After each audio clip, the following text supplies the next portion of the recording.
Welcome back to our channel. So हम discuss करेंगे कैसे इस मार्केट के डाउन ट्रेंड को हम एक अपॉर्चुनिटी में चेंज कर सकते हैं और लॉन्ग टर्म में हम लोग कैसे इस अपॉर्चुनिटी को यूज़ करके एक मैक्सिमम रिटर्न निकाल सकते हैं, वो भी बहुत ही सेफेस्ट मेथड के थ्रू। सो चलिए इस वीडियो को शुरुआत करते हैं। जैसे कि हमको पता है लास्ट 6 मंथ से निफ्टी 50 ने -9.5% के रिटर्न दिया ऑलमोस्ट, ठीक है, निगेटिव में दिए हैं, ठीक है। अब इस टाइम पे जो इन्वेस्टर्स हैं, बहुत सारे इन्वेस्टर्स क्या कर रहे हैं ना, पैनिक हो रहे हैं कि उनको नहीं पता क्या करना है, अब कैसे करेंगे, कैसे सर्वाइव करेंगे, क्योंकि उनका पैसा फंसा हुआ है। ऑब्वियसली बात है, जहाँ पे हम पैसे की बात आती है वहाँ पे बहुत कॉशियस हो जाते हैं, करेक्ट।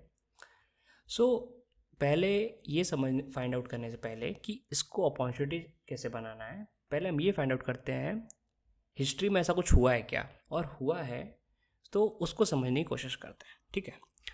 सो ये आप मेरी स्क्रीन पे निफ्टी 50 का चार्ट है, ठीक है। मैं यहाँ पे एक मंथली ओपन करता हूँ चार्ट को, ठीक है। सो आप देख सकते हो यहाँ पे जो एक ड्रॉप दिख रहा है आपको 1 जन 2020 से लास्ट ऑलमोस्ट 2 मार्च के अराउंड, ठीक है। यहाँ अगर आप देखोगे तो बहुत ही अच्छा खासा यहाँ पे एक हमें ड्रॉप देखने को मिला है ना। अगर मैं यहाँ पे जाऊँ तो मुझे यहाँ पे ऑलमोस्ट ड्रॉप मिला है, ऑलमोस्ट 40% का ड्रॉप मुझे मिला है देखने को, ठीक है। सो ये कोविड का टाइम था, जैसे कि आपको पता है। सो कोविड के टाइम पे ऑलमोस्ट मार्केट 40% नीचे था, बहुत ही बुरी तरीके से नीचे था, ठीक है। और उसने इन्वेस्टर्स की ना उम्मीदें तोड़ दी थी, ठीक है। लेकिन अब जो इन्वेस्टर्स यहाँ पे बैठे हुए थे, जिन्होंने SIPs अपनी स्टॉप नहीं की थी फॉर एग्ज़ाम्पल, सो उन्होंने जो अभी सितंबर का हाई था ऑलमोस्ट वहाँ पे 250% का, ऑलमोस्ट 240% का प्रॉफिट बुक किया ऑलमोस्ट, ठीक है। ऑब्वियसली ज़रूरी नहीं है वो सब निकल गए, उन्होंने प्रॉफिट बुक भी कर लिया। तो हम ये सोचते चलो हम मान के चलते हैं कि जो भी लेटेस्ट चल रहा है, ठीक है, जो लेटेस्ट प्रॉफिट चल रहा है अभी सबका फाइंड आउट करने की कोशिश करते हैं, ठीक है। सो अगर लेटेस्ट का भी मान के चलो, सो अभी लेटेस्ट जो लेवल चल रहा है निफ्टी में उसमें भी ऑलमोस्ट 200 लेवल का, सॉरी 200% का प्रॉफिट दिख रहा है, ठीक है, ठीक है। ऑब्वियसली बात है, ज़रूरी नहीं है सब ने बॉटम में इन्वेस्ट किया होगा, किसी ने यहाँ इन्वेस्ट किया होगा 12,000 के लेवल पे, किसी ने थोड़ा और ऊपर किया होगा। बट SIP हम लोग ऐसा नहीं है कि एक बार पैसा डाल दिया एंड फिर हम लोग डालते ही नहीं है। सो अगर एवरेजिंग करते करते थोड़ा बहुत ऊपर भी आ गया, फॉर एग्जांपल उन्होंने 15,000 तक एवरेजिंग कर लिया होगा, तब भी उनको एक अच्छा प्रॉफिट मिला है, ठीक है। अभी आप देखो ऑलमोस्ट 66% का, ठीक है।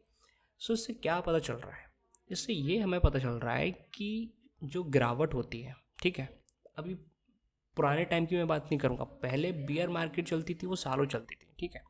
अभी आप देखो बियर मार्केट बहुत 4-4 5-5 साल नहीं चलती, कुछ महीने चलती हैं।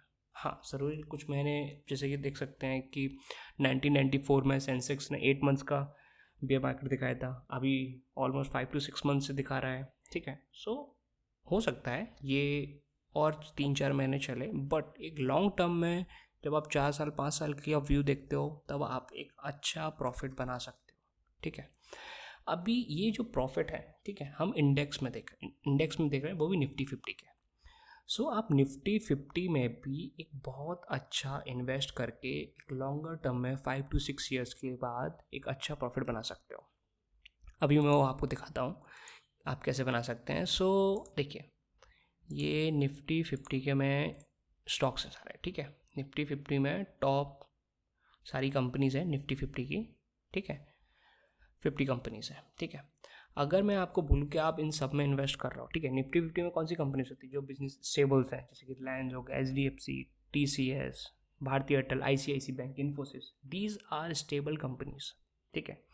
ये अगर ये डूब गई तो समझ लो इंडिया का मार्केट ख़त्म है, ठीक है। बट हमेशा अगर आप इस लॉन्ग टर्म के इन्वेस्ट करो तो निफ्टी 50 बहुत बढ़िया है, बहुत बढ़िया इन्वेस्टमेंट है। यहाँ पे आपको टॉप 50 कंपनीज मिलती हैं और आपको पता है ये स्टेबल है, इनको कुछ नहीं होने वाला, ठीक है, लॉन्ग टर्म में।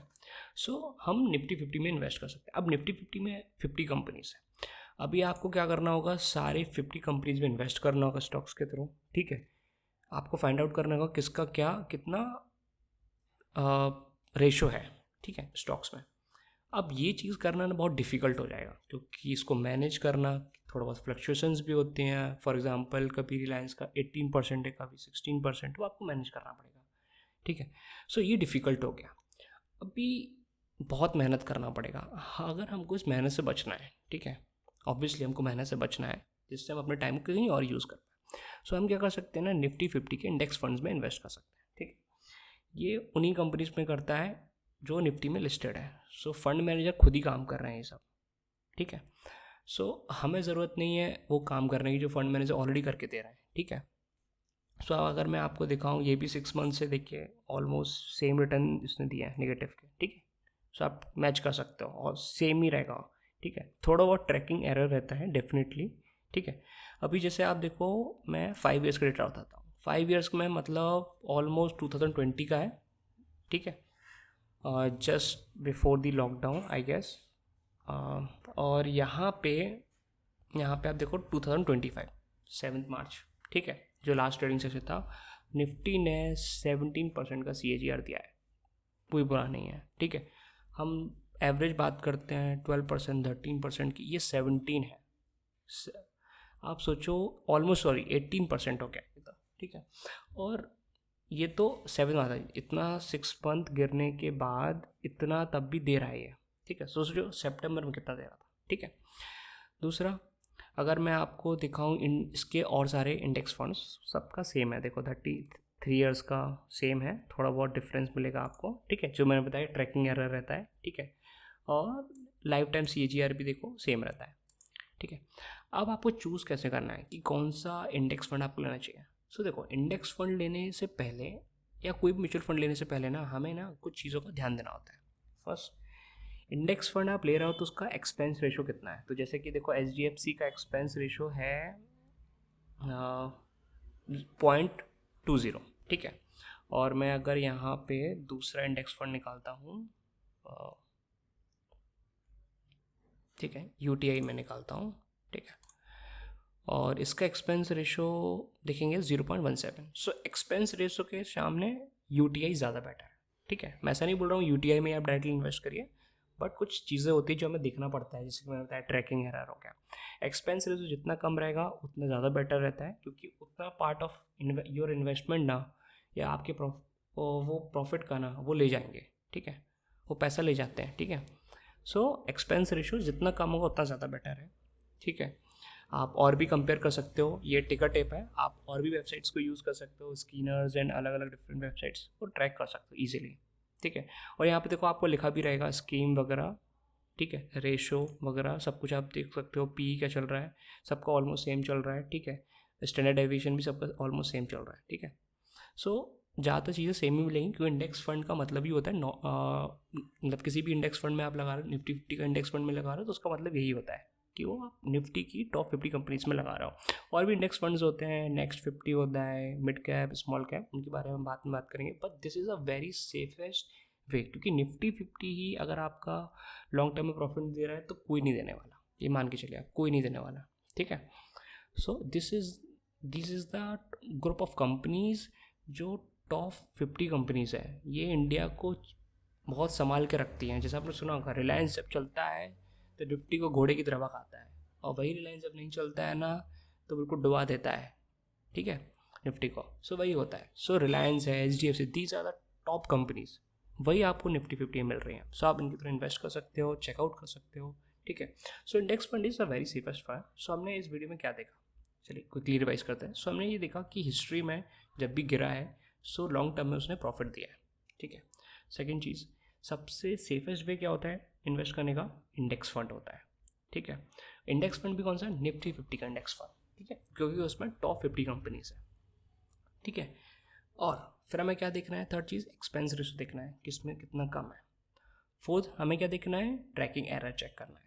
सो ये सारी चीज़ें देख सकते हैं। और भी कुछ चीज़ें होती हैं, मैं आने वाली वीडियोस में डालूंगा कुछ म्यूचुअल फंड्स की कंपैरिजन में, तो आप उनको चेकआउट कर सकते हो। ठीक है, आपके उन वीडियो का नोटिफिकेशन आने के लिए आप सब्सक्राइब कर सकते हो हमारे चैनल को, बेल आइकन को दबा सकते हो जिससे आपको नोटिफिकेशन मिल जाए। ठीक है, आज के लिए इतना ही, धन्यवाद।